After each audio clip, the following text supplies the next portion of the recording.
نتنê xemên derbederiyê bandor li jiyana wan kiriye, lê tenahiyê jî jiyana wan dijwartir kiriye. Silêman Zilfo, bavê Munîr û hevjîna wî piştî derbederiya wan ji gundê Cantemirê yê Serêkaniyê niha bi tena serê xwe li gundewarê Hesekê dijîn.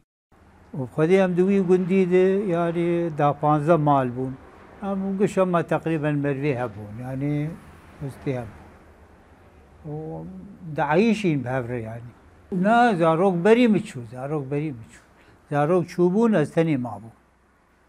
Di encama şerên navxweyî li Sûriyê de bi hezara ciwan koçberî Ewropayê bûne. Dê û bavê wan yên pîr bi tenê mane. Ev yek jî bûye sedema pirsgirêkeke civakî gotê de temenmezin bi tenê dimînin û êşê dikişînin.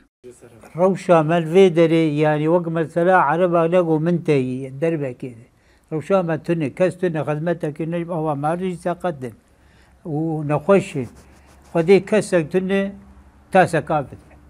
Diyardeya temenmezinin bi tenê li tevahî herêmên Kurdên Sûriyê belav bûye. Bêdengiyeke derbarê wê de heye. Li gorî civaknasan, bandorên neyînî yên vê diyardeyê ser civakê jî hene. Rêveberiya xwe ser gerek çareserîkê bibîne ji ber got rastî jî ke yanî hejmar ev kesê got tenê hundirê malê dimane gelekî mezin e وقت بيجي كفالة صحية شيء ببي اجتماعية شيء ببي جبو أف يعني لو خدي دركتن لفيان ديو بافي يقول شونا زار خمانة الهرمي.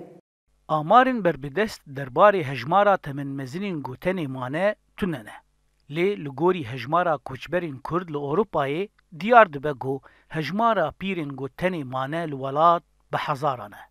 Hêviya dê û bavê Munîr ew e ku careke din vegerin mala xwe û zarokên xwe li dor xwe bibînin. Zana Umer dengê Amerîka, gundewarê Hesekê.